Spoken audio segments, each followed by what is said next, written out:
Hello, thank you for watching my channel today. My name's Sarah and my channel is called Your True Shelf. Today I am filming a video about what's on my Kindle.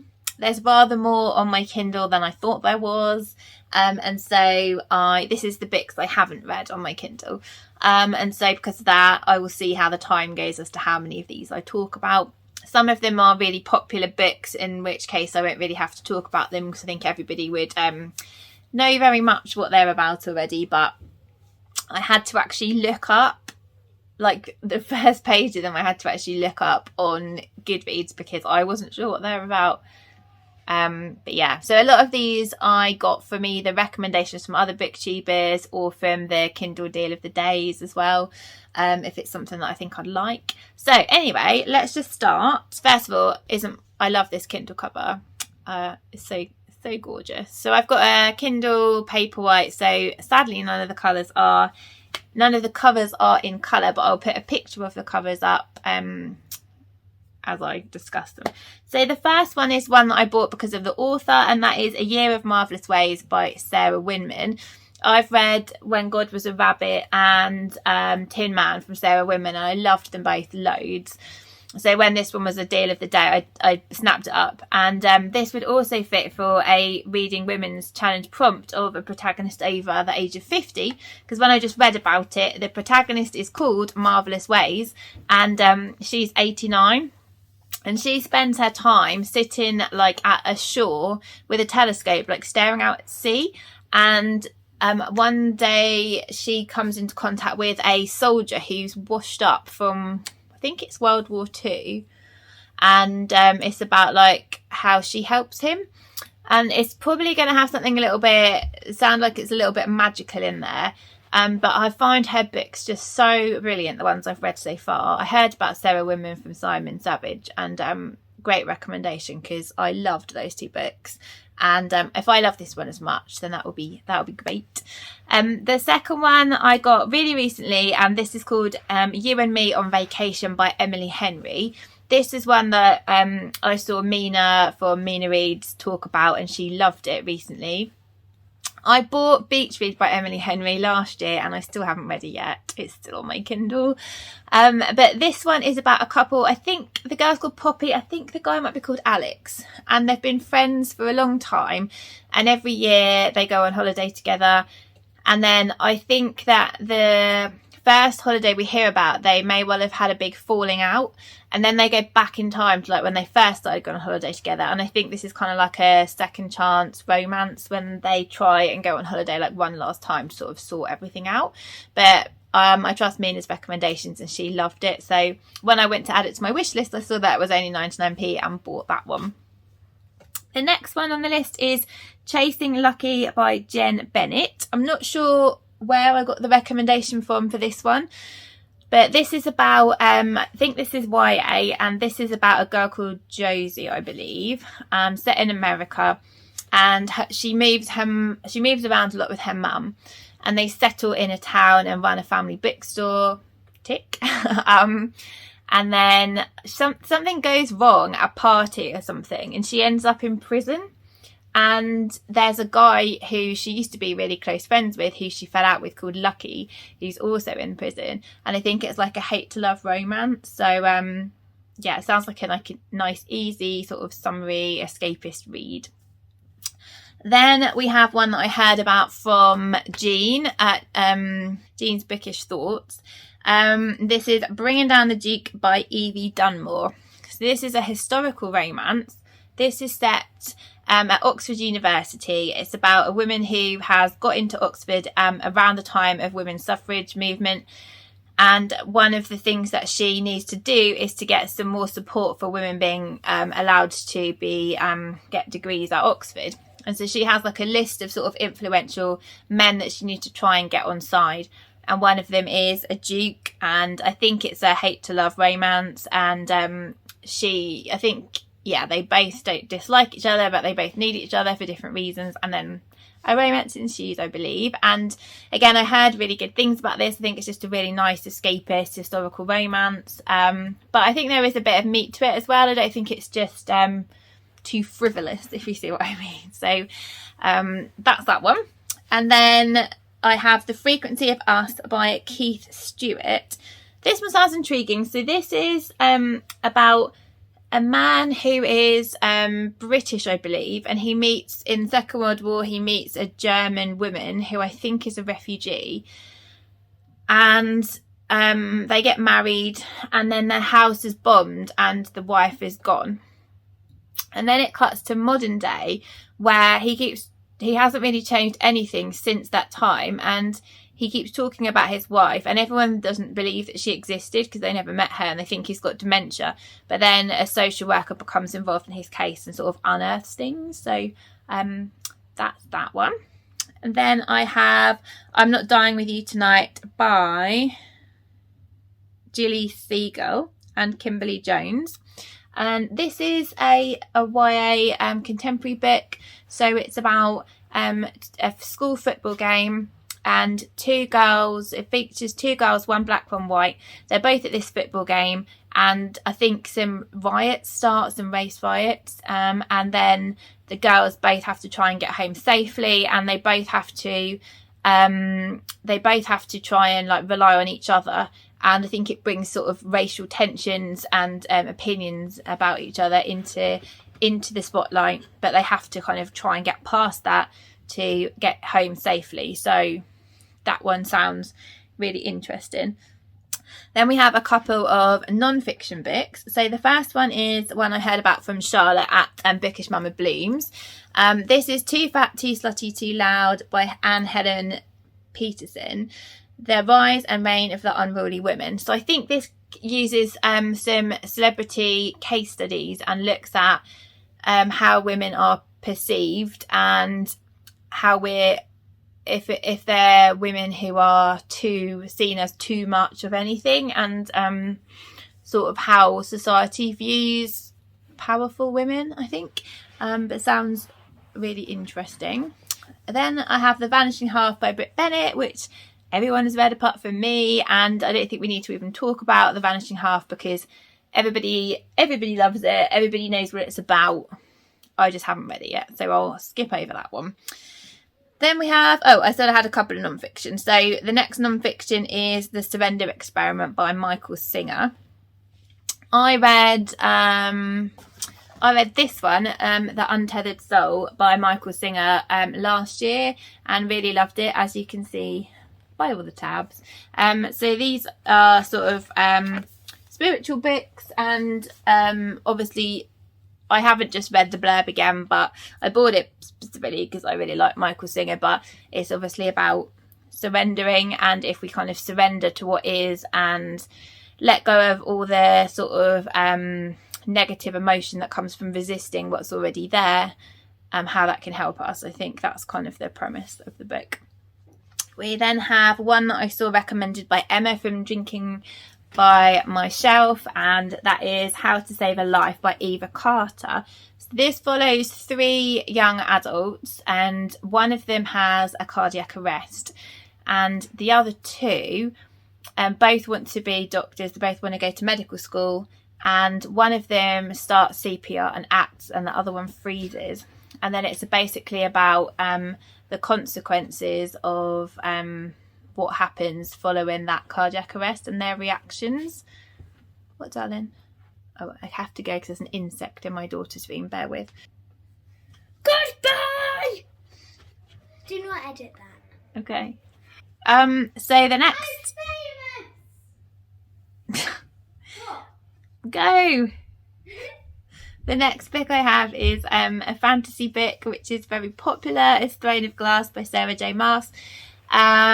This is about a girl called Selena who is imprisoned in some mines, and she gets the offer of having her freedom for one Marvellous sacrifice, which is a tournament, a sort of like an assassination tournament that she has to do for representing a prince. Like I think it's a to the death tournament. So yeah, see how that one is.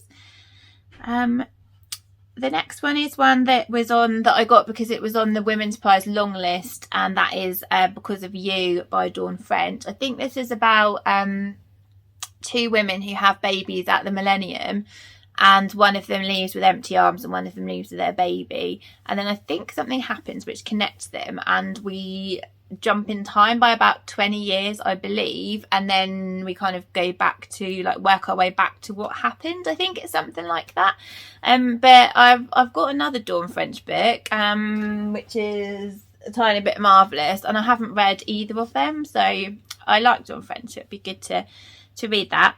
Then I have the Manningtree Witches, which obviously it's about the Manningtree Witches. I haven't read the synopsis just now, but the reason I bought this book was because I have a family connection to this, because Manningtree is very close to where I grew up, and my mum grew up in the next village along to Manningtree, and the Witchfinder General, I think Matthew Hopkins is his name, he is like a main character in this book, and Mum said that in the local church where she grew up, where my granddad was like the caretaker of the church, there's like carvings in the pews which have scenes of like the Manningtree Witches and the Witchfinder General. So I feel like it's kind of stories that I've always grown up with, and like a local geographical connection to as well. So that's why I bought this book as soon as I heard about it, and I believe it's just won a prize as well, but I'm not sure what prize it's won. But that's the way my hair's annoying me. So I keep fiddling with it all the time. But that, yeah, so that's that one. And then the next one was another book that I bought for the Women's Prize long list, which was Small Pleasures by Claire Chambers. This is about a woman who claims that her daughter was born as a result of a virgin birth, and it's about a journalist who's kind of fed up with her lot in life, and she gets given this case and she goes to investigate, and I believe the case kind of changes things big time for her. So I've heard really good things about that one. I'm really interested to read that one. Then I have The Hating Game by Sally Thorne, which is like a hate to love romance. It's about two people who work together and they can't stand each other. They come together for some sort of, I don't know if it's like to try and get a promotion or something at work, and I think one of them does something to the other one and then they fall out even more, but then there's obviously a romance, something along those lines. So again, I think, did I hear this one from Mina Reads? Maybe, but I've heard that as a recommendation from somebody. And the next one is A Deacon King Kong by James McBride. This one was an Oprah's book club pick, and I have been... Well, I've made a bullet journal spread of all the Oprah book club choices ever, and I'm aiming to kind of, over, maybe even many years, I'm aiming to kind of try and read them all. And Deacon King Kong is about a guy, it's set in the housing projects, not sure, in like a city in America, and I think what happens is that the local priest shoots dead one of the local drug dealers, and then it's kind of about the fallout from and how it affects the community that's happened. Then I have Helen Dunmore, A Spell of Winter. This is, I think this won the first ever Women's Prize for Fiction whenever it started, 26 years ago, and one of the prompts for, I think it's from Pop Sugar, is to read a Women's Prize winner, so I could do that for this one. I heard about this one from Simon Savage, and I think it's something to do with a brother and sister and a very old house and quite a gothic feel, and I think they're sort of abandoned in this house and then people try to take it from them or something like that, but it sounded really good and he really liked it, so that's why I bought that one. Helen Dunmore, I said before, I've amassed about 5 of her books without reading any of them, and I've set myself, one of my goals for this year was to read Helen Dunmore as well, because I hope I really like her work, because I think I will, but I need to actually try it before I keep buying all of her books. I had, the next one was a recommendation from Heather at Soggy Expat Book Nerd, and this one is A Month in the Country by J.L. Carr, is that right? Yeah. Right, so 1920s, not 1940s. 2 men, both war survivors, meeting in the quiet English countryside. One is living in the church and restoring an artwork, a historical wall painting, and the other is in the next field in search of a lost grave. Out of their meeting comes a deeper communion and a catching up of the old primeval rhythms of life so cruelly disorientated by the Great War. So I remember Heather really liked that one. I then have The Confession by Jessie Burton. Not sure what that is about particularly, but I read and loved The Miniaturist and The Muse by Jessie Burton. So when she had another book out, I was like, I'm definitely going to buy that. But I'm not sure what it's about. I don't really care because I know I'll read it and I'll love it because I love her work. I then have the second in a series, which is Take a Hint, Dani Brown by Talia Hibbert. So this is the second in the Brown Sisters trilogy. The first one is Get a Life, Chloe Brown, which I read and really enjoyed last year. And I'm sure this is going to be a romance. I think it's like a romance about Dani. She's Chloe's sister, and I think she gets stuck in a lift and a guy who's a security guard where she works like come and rescues her or something, and then they get a lot of attention online, so they decide to fake being a couple, and then I think they obviously fall for each other, something along those lines. Then have a non-fiction, which is Skint Estate by Cash Carraway and Notes from the Poverty Line. So I believe this is about what it feels like to be a poor single mother who is kind of the very criticised in the media and looked down upon, and how it feels to be in that position and to survive and to sort of fight your way out of it. So that sounds like a really important read. Not doing too badly, guys. We're nearly there. We then have The Mercies by Kieran Millward Hargrave. This one I'm going to read this year as part of my reading my favourite booktubers' favourite books, because this was on Simon's list and possibly Lauren's list. I've got it on my bullet journal, but this is about a fishing village, I think in Norway, based on true events, I believe, where there was a big fishing accident and most of the men, or all of the men from the village, were killed.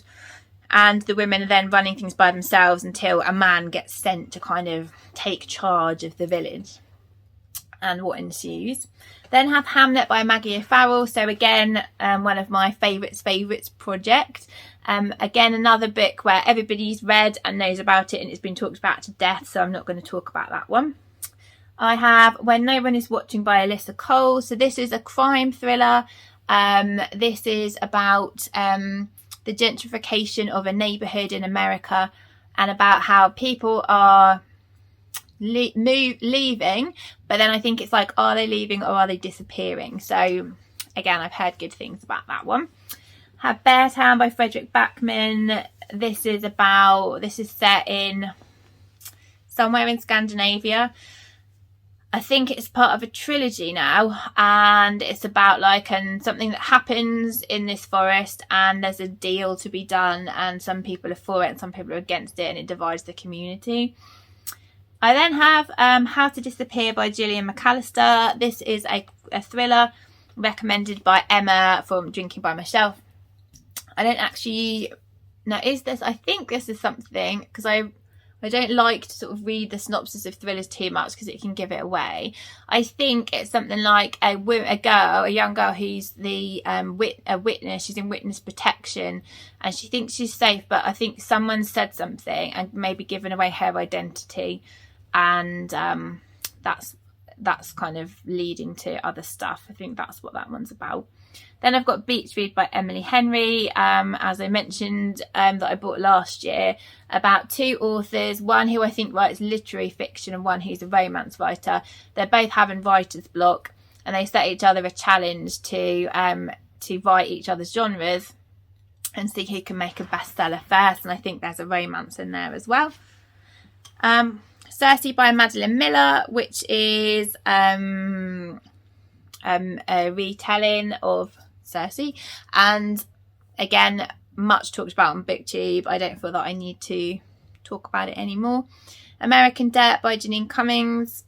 This is one that was a bit controversial because Janine Cummings has basically written about the immigrant experience in America and is not an immigrant herself, and so it isn't own voices, and there was a bit of a backlash about this one. but this was also an Oprah's Book Club selection, and it's got excellent reviews, and I think that people have really enjoyed it, and so I still want to read it. And then I have Sweet Sorrow by David Nichols. So let's have a look. This one is, I believe, a coming of age story. So it's set in 1997. So already that's ticking boxes for me, because I was at school in 1997. I got a secondary school. So that'll be like, I love anything set in the 90s. So it's about a boy called Charlie. He cares for his father. His life is quite mundane. He's kind of dreading the future. And then there's a boy called Fran who bursts into his life, and he gives him some hope.